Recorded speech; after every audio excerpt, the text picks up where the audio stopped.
All right, I want to say, call Allah Yam La Yahweh Bashim Yah Shai by Shemra Kaha Kodash. Double honors to the Apostle Nel's Great Millstone, who rule and teach well. Peace and blessing to Yah and pushing his truth throughout the four winds. Okay, as you can see, this video is going to be entitled The Beauty of It All. And basically just going into the end game and what it all stems to, what it all regulates, and what comes about from all of this, you know.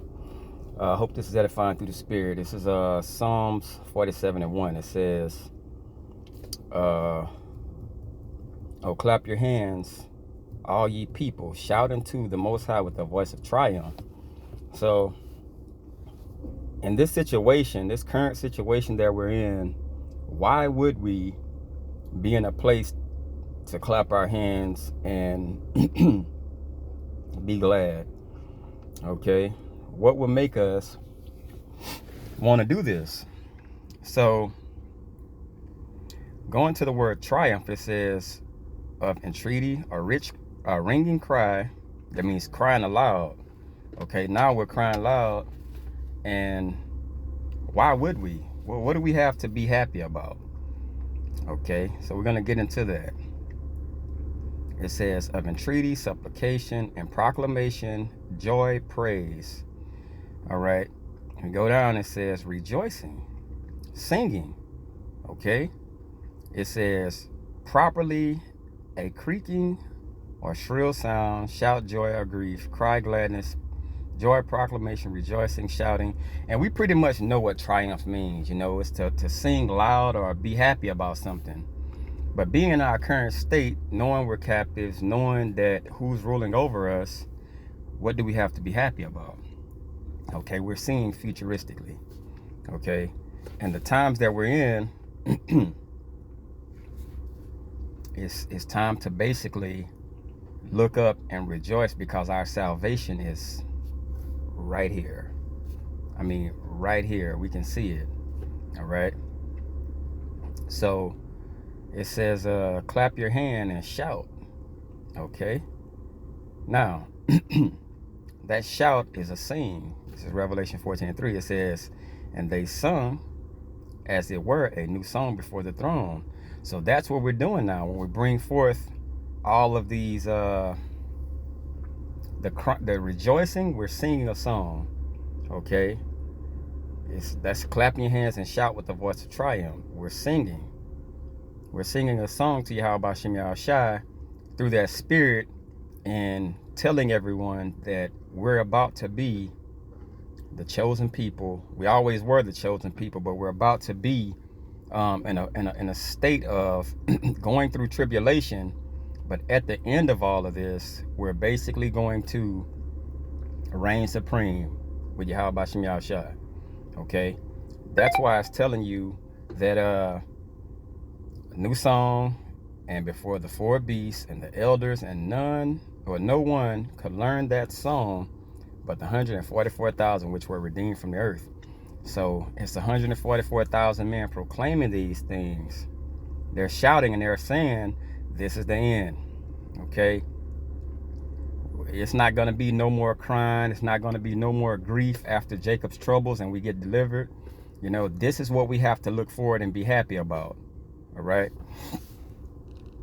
Verse 2, it says, for Yahweh Bashim Yah Shai, Most High, is terrible. He is a great king over all the earth. Why is it saying he's a great king over all the earth? He's a terrible power. Terrible isn't good. But then again, terrible is good. So why would it say this? Okay. Galatians 6:7. Be not deceived. The Most High is not mocked. For whatsoever a man soweth, that shall he also reap. So that's why he's a terrible power.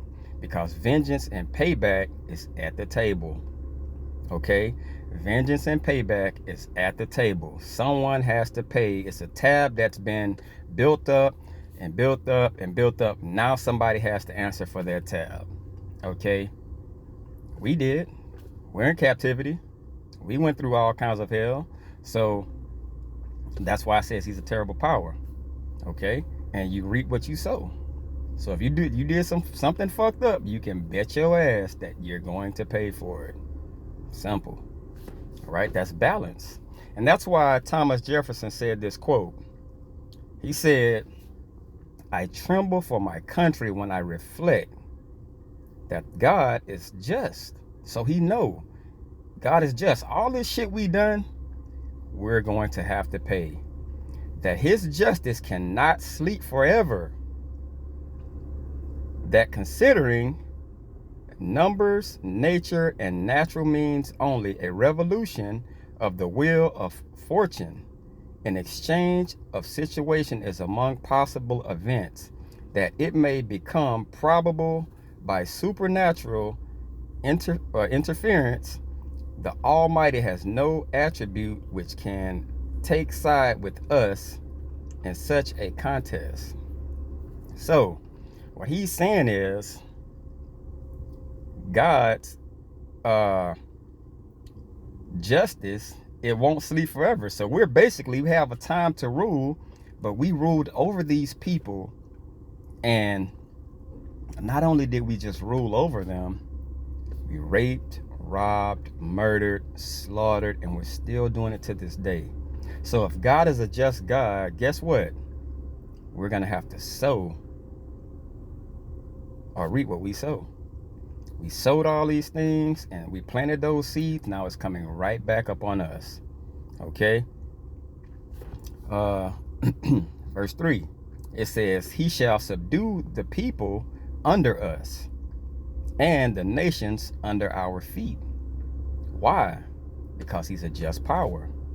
And by him being a just power, guess what has to happen? Vengeance. Justice has to come. Okay. Payback has to come. No one is going to get away with all the things that they've done, and it seems like it's going to be no answer or no payback. All right.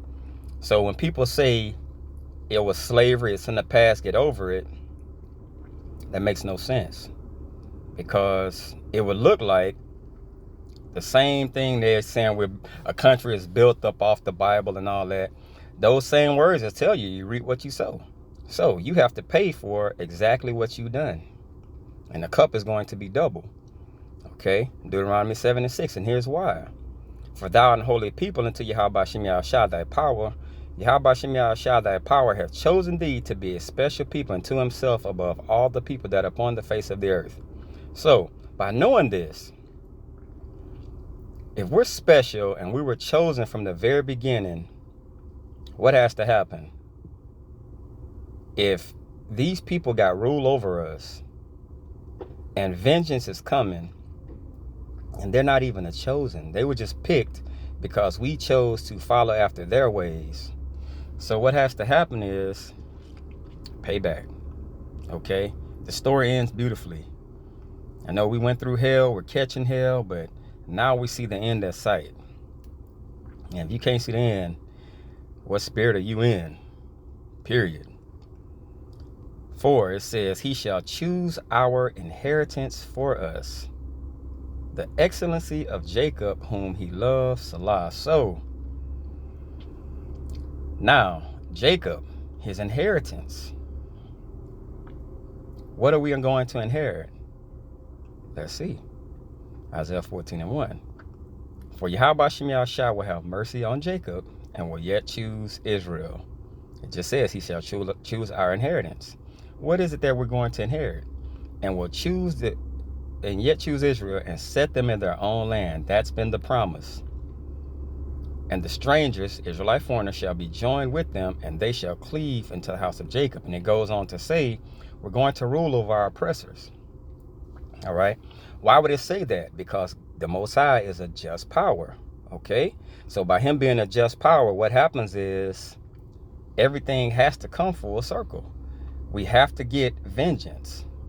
Otherwise, the scriptures are a lie. Okay. 5, it says, "The Most High is gone up with a shout. Yahweh Shem Yahushua with the sound of a trumpet." So, when we bring this truth out, we proclaim it very loudly.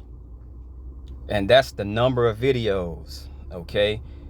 It says speak loud with a trumpet, but the volume of videos that's going up to where everyone actually knows what's going on is speaking. It's speaking very loud and very clear, okay? It says, let me see. Sing praises to the Most High, sing praises. And that's what we're doing when we bring our videos. It's bringing forth this new song. And only the chosen of Yahweh Shem Yahshua can sing it in 100% pure truth. All right? All right, it says, sing praises unto our King, sing praises.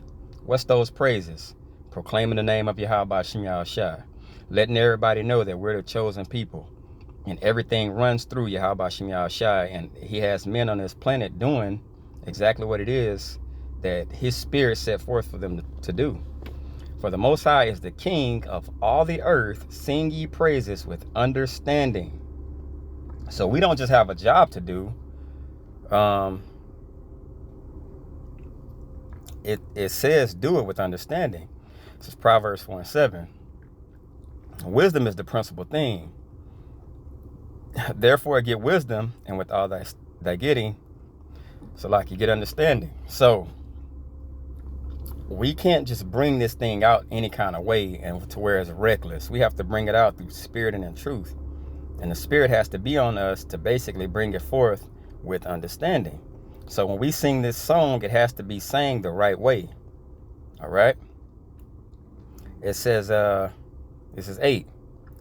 The Most High reigneth over the heathen. The Most High sitteth upon the throne of his holiness. The princes of the people are gathered together, even the people of the Most High of Abraham. For the shields of the earth belong unto the Most High. He is greatly exalted.